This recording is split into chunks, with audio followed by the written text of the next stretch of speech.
नमस्कार दोस्तों, आप सभी का स्वागत है एक बार फिर से क्विक सपोर्ट पर। तो लेकर आ गए हैं एक बार फिर से web series invisible bionuclear war the test of all superiority का 7वां भाग। तो आइए जानते हैं कि इस पार्ट में क्या कुछ खास है हमारे लिए। हेलो, मैं हूँ सुमिता धीमान। तो आइए बात करते हैं नंबर 11 पर, सहज अनुभूति और सहज ज्ञान की। वैसे मैं अरस्तु जी से थोड़ा हटकर सोचती हूँ। मैं सहज ज्ञान में विश्वास रखती हूँ। अब चिड़िया अपना घोंसला बनाती है तो क्या वो किसी स्कूल, कॉलेज या विश्वविद्यालय जाकर घोंसला बनाने का डिप्लोमा या डिग्री करके आती है? उसकी सहज बुद्धि ही उसे घोंसला बनाने की प्रेरणा देती है। उसका शरीर दिमाग के उस आदेश का पालन करता है। आखिर कौन चिड़िया को कहता है कि तुम जाओ और घोंसला बनाओ? उसे कैसे पता होता है कि उसे बच्चे होने वाले हैं?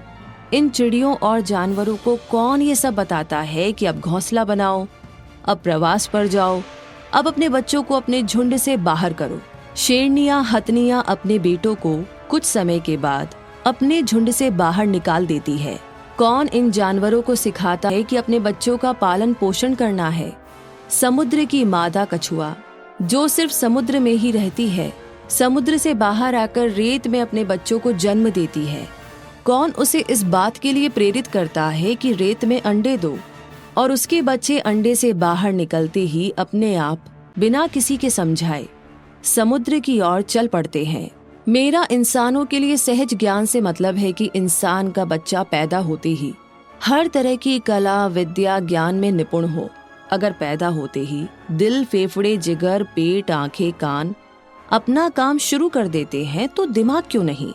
इंसान के बच्चे को कौन हंसना, रोना, खाना पीना सिखाता है? अगर इंसान का बच्चा इतना कुछ सीख कर ही पैदा होता है तो ज्ञान लेकर क्यों पैदा नहीं होता? जैसे एनाकोंडा और समुद्री कछुआ के बच्चे पैदा होते ही अपने दम पर होते हैं, ऐसे ही इंसानों के बच्चे भी पैदा होते ही अपने दम पर होने चाहिए। अगर एक पीढ़ी से दूसरी पीढ़ी तक रंग, रूप, नैन नक्श, लंबाई, चौड़ाई, हाव भाव, आदतें और बीमारियां जा सकती है तो ज्ञान क्यों नहीं? हम देखते हैं कि कभी कभी एक समझदार, स्वस्थ दंपति का बच्चा मानसिक रूप से अपंग होता है और किसी अपंग इंसान का बच्चा अच्छा भला, चतुर, समझदार और स्वस्थ होता है।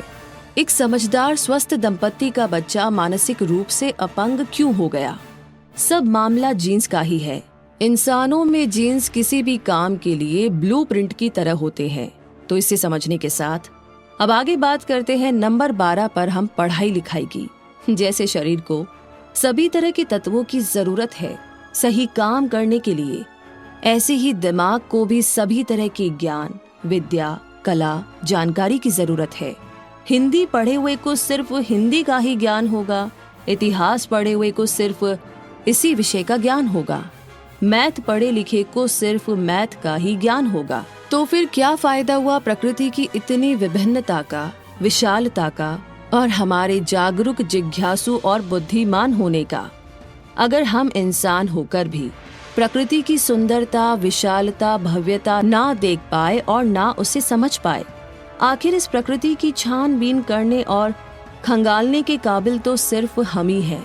और अगर हम अपने इस गुण का कोई फायदा नहीं उठा पाए तो अति विकसित होने से क्या लाभ? हम भी दूसरे जानवरों की ही तरह अपने छोटे से वातावरण और सीमा व ज्ञान से बंधे हुए रह गए। हमें ही क्रमिक विकास ने जिज्ञासा के साथ साथ बोध भी दिया है। हमें हर तरह का सारा ज्ञान होना चाहिए। मैं स्नातक या स्नातकोत्तर यानी कि ग्रेजुएट और पोस्ट ग्रेजुएट को पढ़ा लिखा नहीं मानती। हम BA, BSc, MA, MSc, MBA, MCA, MPhil, PhD करके भी सिर्फ अनपढ़ गंवार ही होते हैं। क्योंकि हम जिस दुनिया में रहते हैं, हमें ना सिर्फ उस दुनिया की हर चीज के बारे में ज्ञान होना चाहिए, बल्कि उस ब्रह्मांड का भी पूरा ज्ञान होना चाहिए जिसमें हम रहते हैं। ये पढ़ाई हमें किस लायक बनाती है? हम कितना भी क्यों ना पढ़ ले, हम अपने दम पर अपनी किसी भी समस्या का समाधान नहीं कर सकते। जैसे एक वास्तुशास्त्री, आर्किटेक्ट और धनी व्यापारी भी अपने घर की समस्या का समाधान खुद के दम पर नहीं कर पाते। ये लोग आत्मनिर्भर नहीं है, जबकि एक चींटी भी अपने आप में संपूर्ण, सक्षम और आत्मनिर्भर है। वह बिना किसी नक्शे के वास्तुशास्त्र की डिग्री के भूमिगत घर बनाती है। उसे अपने छोटे से जीवन काल में ही पता होता है कि कौन सी जगह पर घर बनाना सही रहेगा, क्योंकि सब तरह की मिट्टी चींटियों के लिए घर बनाने के लिए उपयुक्त नहीं होती। तो आखिर कौन है जो इन्हें ये सब कुछ बताता है? फिर ये मिट्टी खोदने के लिए किसी भी चीज का सहारा नहीं लेती। ये इस मामले में भी आत्मनिर्भर होती है। इनके भूमिगत घर कई हिस्सों में बटे होते हैं। इन्हें ज्ञान होता है कि ये काम है और उस हिसाब से ऐसे ऐसे कमरे चाहिए। इन नन्हे नन्हे जीवों को पता होता है कि अपने बच्चों का कैसे ध्यान रखना है। ये अपने ही दम पर गुरुत्वाकर्षण से बाहर आ जाती है और इंसानों की तरह इसे इस बल से बाहर आने के लिए कोई भी ताम झाम नहीं करना पड़ता। सभी कहते हैं कि हम इंसान तो बहुत महान हैं, क्योंकि हम चांद तक घूम आए हैं। पर सोचने वाली बात तो ये है कि हमने चांद तक जाकर के कौन सा तीर मार लिया। आकाश तक तो पक्षी अपने दम तक पहुंच ही जाते हैं। हम अपने दम पर कहाँ तक पहुंच पाते हैं? अरे हम तो अपने दम पर ढंग से धरती पर ही 2 से 3 किलोमीटर नहीं चल पाते। थोड़ी सी पहाड़ी जगह हो तो सांस लेने में दिक्कत होती है, तो आकाश तक क्या जाना। चींटियां पक्षी कोई तामझाम करते हैं आकाश तक जाने के लिए? हम अगर अंतरिक्ष तक जाते हैं तो हमें कितने साजो सामान की जरूरत रहती है। अगर पक्षी आराम से आकाश तक जाते हैं तो हम भी आराम से बिना किसी तामझाम के अंतरिक्ष तक पहुँचे। नक्कारी चींटियों की सूंघने की शक्ति भी हमसे तेज होती है। ये कड़ी धूप में भी बिना चप्पलों के लगातार काम कर लेती है। ये दिन रात काम कर सकती है। इन्हें अंधेरे में भी दिख जाता है। इन्हें कोई थकावट नहीं होती और इन्हें मौसम की जानकारी भी होती है। बारिश शुरू होने से पहले ही इन्हें इसका आभास हो जाता है। ये अपने खाना इकट्ठा करने के काम को बीच में ही छोड़कर अपने भूमिगत घरों में चली जाती है और अपने घरों को बाहर से बंद भी कर लेती है। और हम इंसान बरसात होगी या नहीं होगी कुछ भी जान नहीं पाते। चींटियां कितनी भी ऊंचाई से क्यों ना गिरे, इन्हें कोई चोट नहीं आती।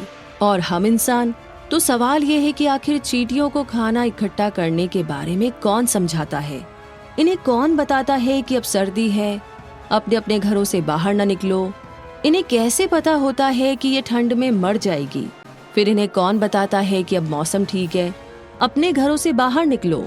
तो यहाँ पर भी क्रमिक विकास ने हमारी इतनी ऐसी तैसी की है कि चींटियों के सामने हमारी कुछ भी औकात नहीं। हम BA MA करके कौन सा तीर मार लेते हैं। बीएड में बताया जाता है कि पढ़ाई वो होती है जो इंसान को समाज में रहने के काबिल बनाती है, उसे उसके काम धंधे में सहायता करती है। क्या हमारी पढ़ाई अपना पहला काम सही से करती है? क्या हम पढ़कर समाज में रहने के काबिल हो जाते हैं? इस बात से क्या तात्पर्य है कि समाज में रहने के काबिल होना? क्या हम अपने वातावरण के बदलावों को सहने के काबिल हो जाते हैं? क्या हम उन कमियों को दूर कर पाते हैं जो हम में है?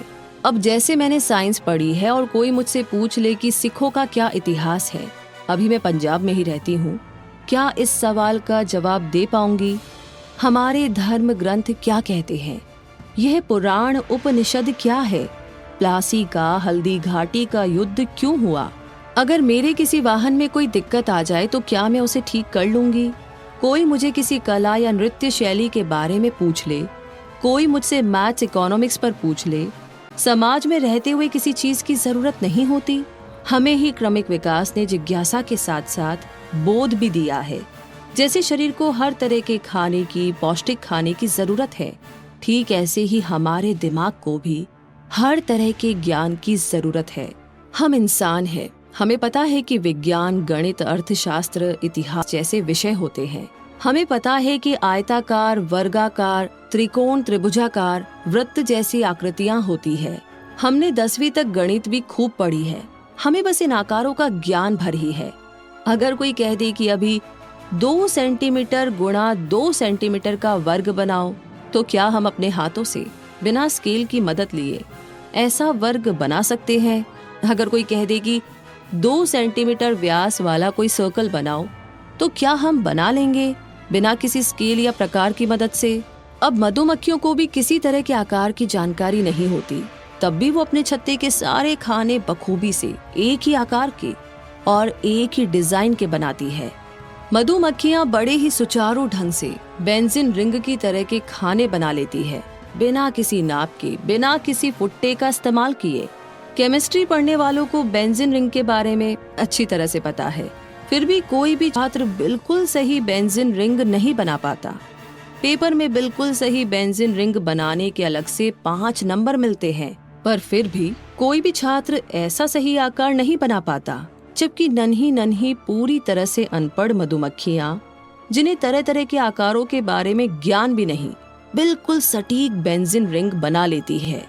तो आप ही बताइए कि यहाँ पर पढ़ाई किस काम आई, जबकि इन मधुमक्खियों की नकल करना और समन्वय यानी कि इमिटेशन एंड कोऑर्डिनेशन की शक्ति, सहज अनुभूति और सहज ज्ञान बहुत ही जबरदस्त है। इंसान पढ़े लिखे डफर, मूड गवार, असहाय ही होते हैं।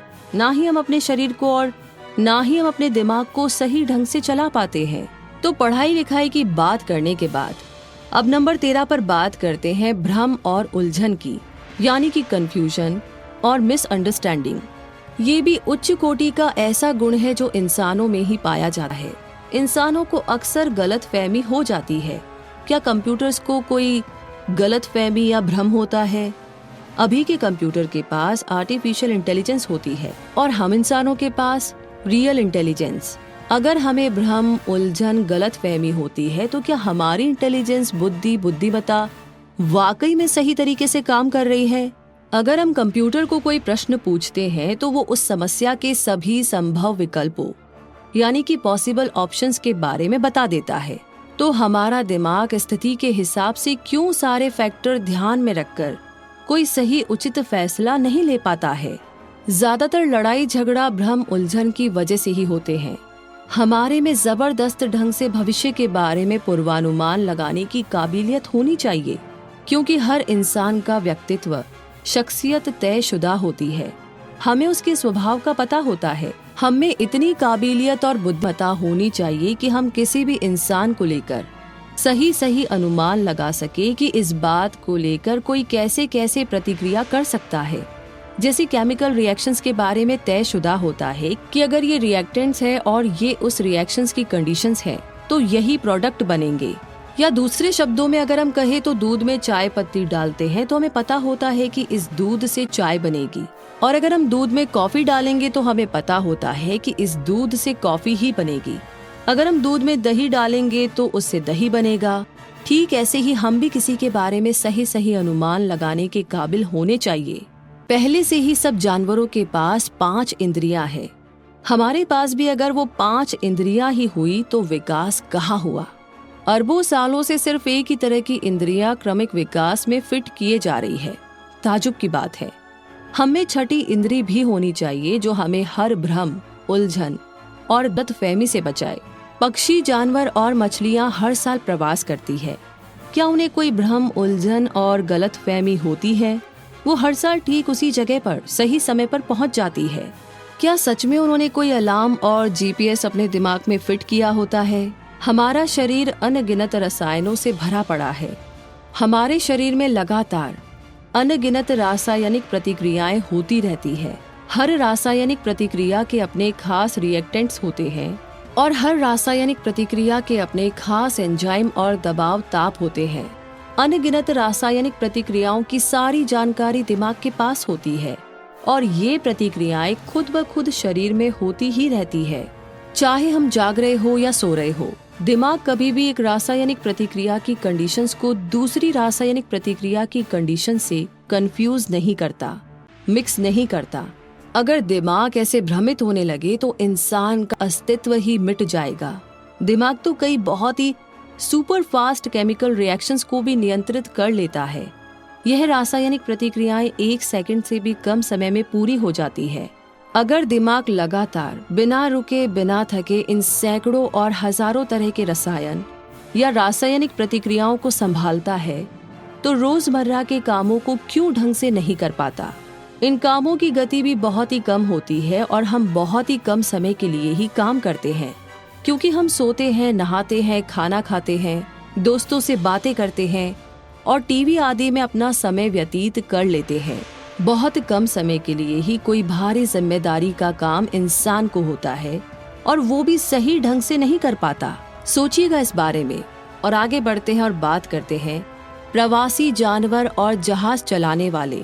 मतलब ये कि कितने ताजुब की बात है कि प्रवास करने वाले जीव, चाहे वो समुद्र में रहते हो या धरती पर, वो सब अपना रास्ता बिना किसी नेविगेटर के ढूंढ लेते हैं।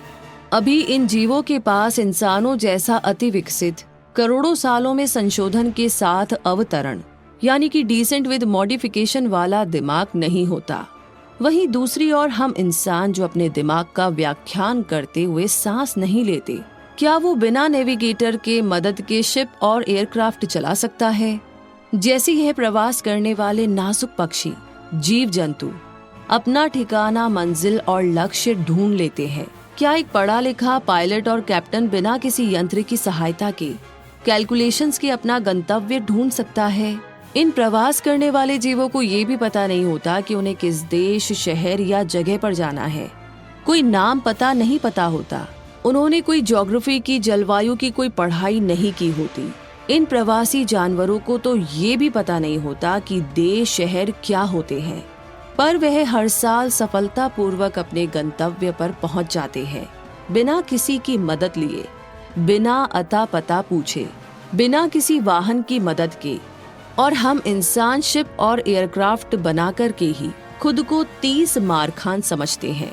हम ये नहीं सोचते कि ये अदने अदने से जीव जंतु, पक्षी हजारों मील का रास्ता स्वयं अपने दम पर कर लेते हैं। तो हम इंसान जीव जगत में सबसे ज्यादा विकसित प्राणी ऐसा क्यों नहीं कर सकते? क्यों हमें वाहनों की मदद की जरूरत पड़ती है? हम मानसिक स्तर पर इतनी बुरी तरह से कैद है कि हम अपनी मानसिक और शारीरिक और यौन संबंधी कमियों के बारे में सोच ही नहीं पाते। हम बस उतना ही सोच पाते हैं और जानते हैं जितना हमें नियंत्रित करने वाली कोई सुपर पावर चलाना चाहती है। उसके आगे हमारा दिमाग चलना ही बंद हो जाता है। हम बुरी तरह से सम्मोहित और नियंत्रित हैं। हम इतने मूड है कि अगर हमारे दिमाग ने शिप और एयरक्राफ्ट का आविष्कार कर लिया तो हम अपने दिमाग का गुणगान गाने लगे। पर बिना नेविगेटर स्टडी के शिप और एयरक्राफ्ट और एनी अदर व्हीकल भी बेकार है। हमारी विश्लेषण और संश्लेषण यानी एनालिसिस एंड सिंथेसिस की क्षमता, हमारा बोध हमें हमारी अक्षमताओं का एहसास करवाने में शून्य है। पशु पक्षियों और समुद्री जीवों की प्रवास करने की क्षमता के बदले इंसानों ने जो शिप और एयरक्राफ्ट और एनी अदर व्हीकल और नेविगेशन का जो भी सिस्टम बनाया या खोजा है, ऐसा करके अपनी अक्षमताओं पर जो पर्दा डाला है, शिप और एयरक्राफ्ट और एनी अदर व्हीकल का आविष्कार करना हमारी काबिलियत, हमारी समझ, सूझबूझ का मॉडल भर तो हो सकता है, पर इन चीजों का इस्तेमाल करना पड़े, हमें आश्रित होना पड़े, ये हमारी अपंगता की निशानी भर ही है और कुछ नहीं। सबसे विकसित प्राणी इंसान के लिए ये एक शर्मिंदगी के सिवा और कुछ नहीं। अब हम बात मधुमक्खियों की करते हैं। मधुमक्खी जैसा छोटा सा मामूली सा जीव भी कहीं का कहीं घूमकर आराम से अपने छत्ते पर पहुंच जाता है।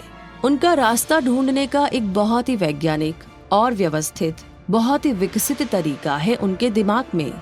यह आकाश, धूप, छांव और पराबैंगनी प्रकाश यानी कि यूवी लाइट की मदद से अपना रास्ता ढूंढ लेती है। फूलों का पेड़ और बाग ढूंढ लेने पर ये वापस अपने छत्ते पर जाकर बाकी सब साथियों को पूरा सही पता दे देती है और बाकी के साथी भी बिना भटके वहीं पर पहुंच जाते हैं। मधुमक्खियां भी आपस में बातचीत करती है और बिना अते पते के अपने गंतव्य तक पहुंचने में काबिल है। क्या हम इंसान आकाश, धूप, छांव और पराबैंगनी प्रकाश यानी कि यूवी लाइट की सहायता से अपना कोई भी रास्ता ढूंढ सकते हैं? हम शारीरिक और मानसिक स्तर पर सबसे विकसित प्राणी अपनी शारीरिक और मानसिक क्षमताओं का इस्तेमाल कर आकाश और पराबैंगनी प्रकाश का इस्तेमाल कर सकते हैं मधुमक्खियों की तरह। अगर हमें कोई रेगिस्तान, समुद्र या किसी वियावान जगह पर छोड़ आए तो क्या हम वापस अपने घर आने की स्थिति में होते हैं? एक मकड़ी की जाति का प्राणी है। वह निशाचर है। रात को वह मिट्टी में बने अपने छिद्रों जैसे घर से निकलता है। सारी रात वह खाने की तलाश में इधर उधर भटकता रहता है। दिन होने से पहले बिना भटके, बिना किसी नक्शे और पूछताछ के वह सीधा अपने घर पहुंच जाता है। कमाल की बात यह है कि इसके घर के पास इसके और इसके साथियों के भी बिल्कुल वैसे ही घर होते हैं। इस जीव को बिना किसी नेम प्लेट के, बिना भ्रमित हुए और दुविधा के ढेर सारे एक से घरों में से अपने घर का पता चल जाता है। हर तरह के प्राणी के अपने घर और खाने पीने को ढूंढने का बहुत ही परिष्कृत, वैज्ञानिक और व्यवस्थित अच्छी तरह से विकसित तरीका है, क्योंकि हर जीव खाने पीने के चक्कर में अपने घर से बहुत दूर चला जाता है, पर स्वयं ही अपने घर वापस आने की योग्यता भी रखता है। और हम इंसान क्रमिक विकास के दौरान जंगलों में रहते हुए हमने कोई भी नवीन आधुनिक कार्यशैली विकसित नहीं की। हमारी कार्यशैली भी डंगर डफर जानवरों जैसी ही है, जैसी कार्यशैली गधों और भैंसों जैसी है। कहीं कोई विकास या आधुनिकता नहीं, कहीं भी कोई वैज्ञानिक या व्यवस्थित कार्यशैली नहीं। अब हम जहाँ ये नहीं कह सकते कि हमने खेती करना सीखा, समाज बनाकर समाज में रहना सीखा, ये तो शिप और एयरक्राफ्ट और एनी अदर व्हीकल और नेविगेशन आदि विकल्प बनाए हमने अपनी अपंगता को छुपाने के लिए। ठीक वैसे जैसे कोई अपनी असली टांग टूट जाने के बाद नकली टांग लगवा लेता है। सवाल अब ये है कि हमने क्रमिक विकास में डेवलपमेंट विद डिसेंसी के दौरान क्या सीखा, क्या हासिल किया और क्या विकसित किया। जैसे कई बड़ी बड़ी मछलियां समुद्र में रहते हुए किसी दूसरे जीव से निकल रही तरंगों यानी कि वेव्स या इलेक्ट्रिक वेव्स को पता लगाने में सक्षम है। जैसे ध्रुवीय भालू 30 किलोमीटर की दूरी से भी अपने भोजन की गंध को पकड़ लेता है। जैसे इलेक्ट्रिक रे अपने शरीर से बिजली पैदा करती है। जैसे स्टिंगरे सांप पॉइजन का इस्तेमाल करना चाहते हैं। Poison is equal to chemical weapon. जैसे कुछ जीव मिमिक्री करना जानते हैं। जैसे कछुए ने मोटी सी खोल के द्वारा अपनी रक्षा करनी सीखी। हमने क्रमिक विकास के दौरान शारीरिक और मानसिक स्तर पर खुद के दम पर रक्षा के लिए, भोजन के लिए, चलने फिरने के लिए, वातावरण और जलवायु से दो चार होने के लिए, प्रवास के लिए, लंबी दूरी तय करने के लिए क्या विकसित किया। माना हमारा दिमाग और शरीर बाकी सभी जीवों से बहुत बढ़िया है, पर अगर शेर से सामना हो जाए तो हमारा अति विकसित शरीर और दिमाग पर्याप्त है अपने दम पर जंगलों में इस सामान्य स्थिति का सामना करने के लिए। सोचिए, हम वापस अपने गंतव्य को ढूंढने में काबिल वाली बात पर आते हैं। कुत्तों और बिल्लियों के तो आए दिन उदाहरण मिलते ही रहते हैं कि घर से इतनी दूर छोड़कर आए थे, उसके बाद भी वो घर वापस आ गए, बिना गली मोहल्ले शहर दिशाओं आदि के ज्ञान होने के बावजूद भी। इसी के साथ इस जर्नी में आगे बढ़ते हैं और अब बात करते हैं पूर्वानुमान की, यानी कि फोरकास्टिंग। कई पशु पक्षी बड़ी सटीकता से मौसम का पूर्वानुमान लगा लेते हैं। क्या हम में ये गुण है? क्या हमें इस गुण की वाकई में जरूरत नहीं? हमारा दिमाग ये छोटा सा पर जरूरी काम भी नहीं कर पाता। और इस बात को जानने के बाद अब आगे बात करते हैं सुरक्षात्मक पहलू की। इंसान में दिमाग एक बहुत ही महत्वपूर्ण अंग है, क्योंकि शरीर को लेकर जितने भी निर्णय हैं वो सब इसी ने करने होते हैं। इस शरीर के मरने और जीने की वजह भी बन सकता है। यह ही शरीर को किसी दुर्घटना आदि से भी बचाता है। यह एक भी पल आराम नहीं करता और ना ही इसके काम एक पल के लिए भी रुकते हैं। ये लगातार कोई ना कोई काम करता ही रहता है और इसीलिए दिमाग खाए गए खाने का और ऑक्सीजन का एक बहुत बड़ा भाग इस्तेमाल करता है। पर क्या ये अपना काम सही कर रहा है? आखिर ये हमारी सुरक्षा के लिए क्या कर रहा है? क्या ये हमें सही ढंग से सुरक्षा प्रदान कर पा रहा है? ये गर्म है, ये ठंडा है, ये विष है, ये अमृत है। हमारा दिमाग हमें इन सब बातों से और किसी भी दुर्घटना से बचाता है। पर क्या ये वाकई में काफी है सुरक्षात्मक पहलू से? क्या हमें इतने ही बचाव की जरूरत होती है? ये सब काम तो चींटियों का दिमाग भी करता है। चींटियों का दिमाग बताता है कि यहाँ पर सूखा है, यहाँ गीला है और यहाँ पर फला खतरा है। चींटियों की औकात के हिसाब से उन्हें जिन दिक्कतों का सामना करना पड़ता है, उनका दिमाग उन्हें हर स्थिति के लिए तैयार कर देता है। हमें हमारी जरूरतों हालातों के हिसाब से जिन परिस्थितियों का सामना करना पड़ता है, क्या हमारा दिमाग हमें उनके लिए तैयार कर देता है। ये अति दुर्बल, शक्तिहीन, बीमार सा इंसान ध्वनि से भी हार जाता है। यह ध्वनि शक्ति यानी कि साउंड पावर एक अच्छे खासे पहलवान की भी पैंट को गीली कर देती है। चलो हम ज्यादा दूर नहीं जाते हैं, कुत्ते का ही उदाहरण लेते हैं। कोई भी इंसान कुत्ते के भौंकने मात्र से ही डर जाता है। हम कोई दुख सुख की बात सुनकर कभी कभी कितना ओवर रिएक्ट कर जाते हैं कि इंसान की मौत या दिल का दौरा तक पड़ जाता है और कभी कभी ब्रेन हैमरेज भी हो जाता है। हमारा भावनात्मक पहलू भी हमारे दिमाग को ही नियंत्रित करता है। हमारी भावनाओं को एड्रिनल ग्रंथि नियंत्रित करती है और इसे दिमाग से निर्देश मिलते हैं। हम हर सुख दुख का सामना एड्रिनल नाम के हार्मोन से ही करते हैं। दिमाग अपने हिस्से आए ये काम को भी ढंग से नहीं कर पाता। ना ही हम शारीरिक रूप से, मानसिक रूप से, यौन स्तर पर और ना ही भावनात्मक स्तर पर मजबूत होते हैं। हमारा दिमाग हमें किसी भी तरह की जरा सी भी कठिन स्थिति का मुकाबला करने के काबिल नहीं बनाता।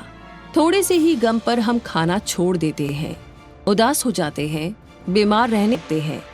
थोड़ा सा ही दुख, परेशानी हमारे सारे शरीर पर और व्यवहार पर असर डालती है। खुशी का नशा इंसान के सिर चढ़ता है और हमारा दिमाग हमें भावनात्मक पहलुओं को भी अच्छे से संभालने के काबिल नहीं बनाता। और इन्हीं सारी बातों के साथ आपके दिमाग में बहुत सारे सवाल होंगे, आई एम श्योर। उन सबको आप लिखिए कमेंट बॉक्स में। और अगले एपिसोड में हम जानेंगे ध्वनि शक्ति यानी कि साउंड पावर के बारे में, जो बहुत ही पावरफुल है। लेकिन फिलहाल के लिए कमेंट बॉक्स में लिख करके हमारे साथ जरूर शेयर करें कि आपको ये वेब सीरीज कैसे लगी, और इससे जुड़े जितने भी आपके सवाल है प्लीज कमेंट बॉक्स में जरूर लिखिए। और ऐसी इनोवेटिव जानकारियों के लिए हमारे चैनल को सब्सक्राइब करके बेल आइकन को प्रेस करना बिल्कुल ना भूलें। धन्यवाद।